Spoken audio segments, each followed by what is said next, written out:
அன்னபூர்ணா ஹோட்டலுடைய தொழிலதிபர் நிதியமைச்சரிடம் மன்னிப்பு கேட்பது போல ஒரு வீடியோ வெளியாகி இருக்கிறது. இதை எப்படி பாக்குறீங்க? அவர் ஒரு கருத்து கேட்பு கூட்டத்தில் ஜிஎஸ்டி இருக்கக்கூடிய பிரச்சனைகளை தெரிவிச்சிருந்தாரு. இந்நிலையில அவர் மன்னிப்பு கேட்கக்கூடிய வீடியோ வெளியாகி இருக்கு. ஜிஎஸ்டி கூட்டம் யாருடைய தலைமையில் அதிகாரிகள் கிடையாது. இந்த தேசத்தின் நிதித்துறை கேபினெட் அமைச்சர், இந்த நிதித்துறை கேபினெட் அமைச்சர் ஜிஎஸ்டியில் என்ன பிரச்சனை இருக்கிறது என்று குறை கேட்க வந்திருக்கிறார். குறையை கேட்கிறார், குறையை சொல்லுகிறார்கள். இதில் எந்த மாற்று கருத்தும் இல்லை. அநாகரிகமா அவர் பேசல, குறை சொல்லி பேசல.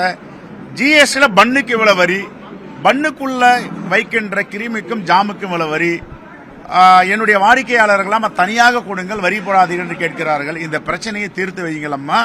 அதுக்கு மேல இன்னொன்னு சொல்றாரு, தேவைன்னா நீங்க கூட்டிக்கங்க, ஒரே மாதிரி யூனிஃபார்ம் டாக்ஸ் போடுங்கன்றார். ஆனால் இதையெல்லாம் கேட்டு முடித்துக் கொண்டு அவரை அறைக்கு அழைத்து வந்து அவரை வார்ன் பண்ணது தப்பு, கண்டிச்சது. இரண்டாவது மன்னிப்பு கேட்க வைத்தது இரண்டாவது தப்பு. மூன்றாவது மன்னிப்பு கேட்டதை வீடியோ எடுத்து பொதுவெளியில் விட்டது மூன்றாவது தப்பு. நிர்மலா சீதாராமன் அவர்கள் தமிழ்நாட்டு மக்களிடமும் சிறு குறு மற்றும் நடுத்தர தொழில் நடத்துபவர்களிடமும் பகிரங்க மன்னிப்பு கேட்க வேண்டும். இந்த தவறு நடந்திருக்கிறது, இது நடந்திருக்க கூடாதுன்னு மன்னிப்பு கேட்க வேண்டும். தொடர்ந்து தமிழ்நாட்டு மக்களை அவமானப்படுத்துவதும் அசிங்கப்படுத்துவதும் ஓரங்கட்டுவதும் அவர்களை ஒரு பொருட்டாத நினைக்காமல் இருப்பதும் இதையெல்லாம் வன்மையாக காங்கிரஸ் பேரியக்கம் கண்டிக்கிறது.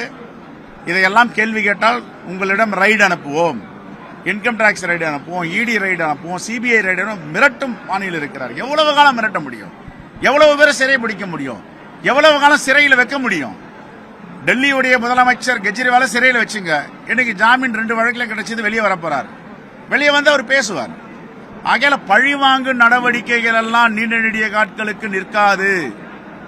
அடுத்த ஆட்சி உங்களுடைய ஆட்சியா யாருடைய ஆட்சி என்று மக்கள் தீர்மானித்திருக்கிறார்கள். இந்த ஆட்சியே உங்களுக்கு நிறைவான ஆட்சி கிடையாது.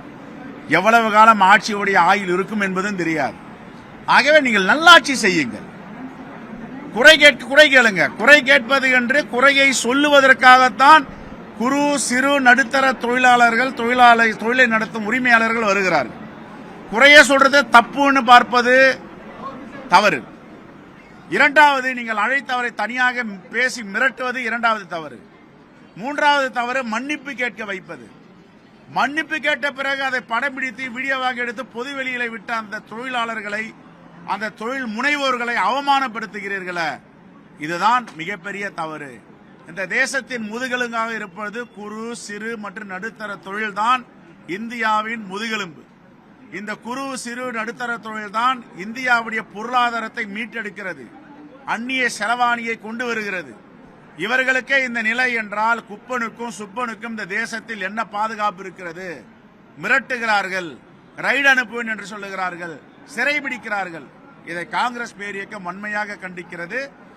நிபந்தனையற்ற மன்னிப்பை அமைச்சர் அவர்கள் அந்த அன்னபூர்ணா உரிமையாளர் சீனிவாசன் கேட்க வேண்டும். இதுதான் காங்கிரஸ் பேரியக்கத்துடைய கோரிக்கை.